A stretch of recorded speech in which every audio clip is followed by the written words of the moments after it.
नमस्ते देवास, मैं ललित चौहान। अभी कुछ दिन पूर्व मैंने मास्टर प्लान को लेकर यूट्यूब पे एक वीडियो डाला था। तो व्हाट्सएप पर कुछ लोगों के प्रश्न थे कि विकास योजना क्या होती है। किसी भी शहर के लिए मास्टर प्लान एक व्यापक दीर्घकालिक योजना होती है, शहर के विकास को लेकर, उसके प्रबंधन को लेकर, यानी उसके मैनेजमेंट को लेकर। और वह योजना उस शहर का भविष्य तय करती है।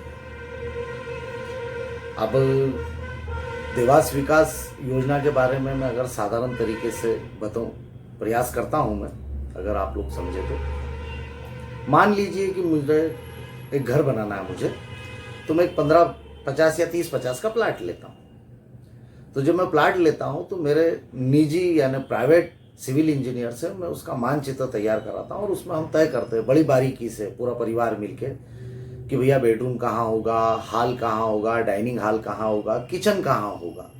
इतनी बारीकियाँ उसमें हम देखते हैं। पार्किंग कैसी होगी, खुली जगह कैसी होगी। इसी तरीके से शहर की विकास योजना जब संबंधित विभाग टीएनसी के द्वारा बनाई जाती है, तो वहाँ के उच्च शिक्षित तकनीकी आहार अधिकारी जब किसी भी शहर का मास्टर प्लान यानी विकास योजना बनाने की तैयारी करते हैं, तो उसको पहले वो उसका एक ड्राफ्ट यानी प्रारूप तैयार करते हैं।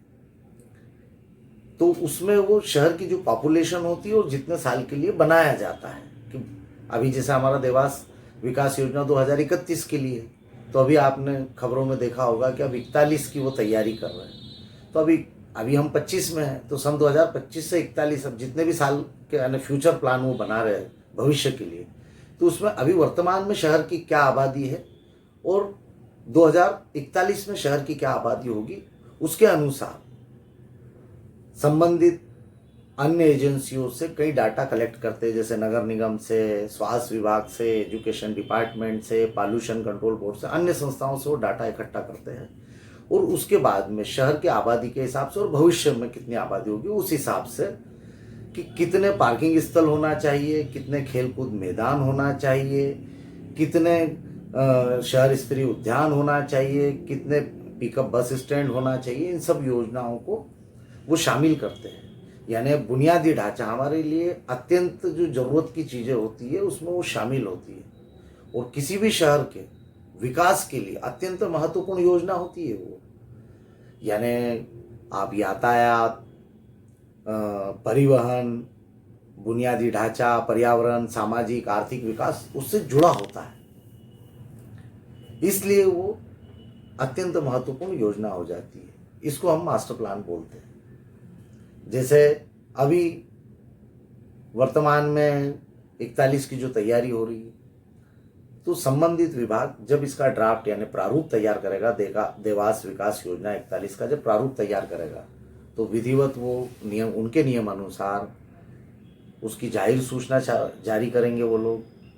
आम लोगों के अवलोकनार्थ यानी उसे प्रदर्शित करेंगे वहाँ पर। फिर वो समय तय करेंगे उनके नियम अनुसार 15 दिन 20 दिन के लिए, कि आप इसे देखिए। अगर आपको कुछ सुझाव देना है आम लोगों को या जनप्रतिनिधियों को, तो आप सुझाव दीजिए, या कोई आपत्ति हो तो आपत्ति जो है प्रस्तुत करिए। तो विकास योजना में विशेष ध्यान सारी चीज़ों का रखा जाता है।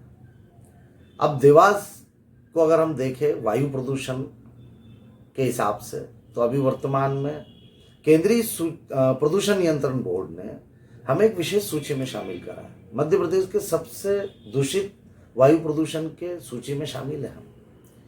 इसके लिए हमें अधिक से अधिक वृक्षों हेतु आरक्षित भूमि और उद्यानों हेतु आरक्षित भूमियों का ध्यान देना चाहिए। जब संबंधित विभाग आपसे सुझाव मांगे, तो भविष्य में हमारे आने वाली पीढ़ियों को शुद्ध हवा मिले, पर्यावरणीय स्थिति अच्छी हो, इसके लिए ग्रीन बेल्ट की ज़मीनों का विशेष ध्यान रखा जाना चाहिए। और जब भी आपसे सुझाव मांगे, तो आपको निश्चित रूप से हर नागरिक को सक्रिय होना चाहिए और उन्हें वहाँ पर आपत्तियाँ या सुझाव प्रस्तुत करना चाहिए। दायित्व तो जनप्रतिनिधियों का बनता है, लेकिन हमारा भी दायित्व बनता है। तो इस तरीके से मास्टर प्लान विकास योजना इसे कहते हैं, और विकास योजना इस तरीके से बनाई जाती है। तो पिछले मास्टर प्लान को अगर हम देखें तो इसमें एक चीज़ मैं जोड़ रहा हूँ, तो उसमें पिछला जो मास्टर प्लान था हमारा, उसमें 2011 जो समाप्त हुआ और फिर 31 बना, तो उसमें हमारे 4 पार्किंग स्थल जो आरक्षित थे मास्टर प्लान में, वो हटा दिए गए। जबकि हटाना नहीं, हमें तो और अधिक बढ़ाना है। जो नया निवेश क्षेत्र होगा वहाँ पर पार्किंग स्थल बढ़ाना चाहिए। ऐसी बहुत सारी चीज़ें हैं जो हमारी मूलभूत सुविधा के लिए ज़रूरी है, तो हम लोगों को इस पर विशेष ध्यान देना चाहिए। और जब भी समाचार पत्रों में वो प्रकाशित करें तो आप लोग विशेष ध्यान दीजिए शहर के विकास योजना को लेकर। धन्यवाद।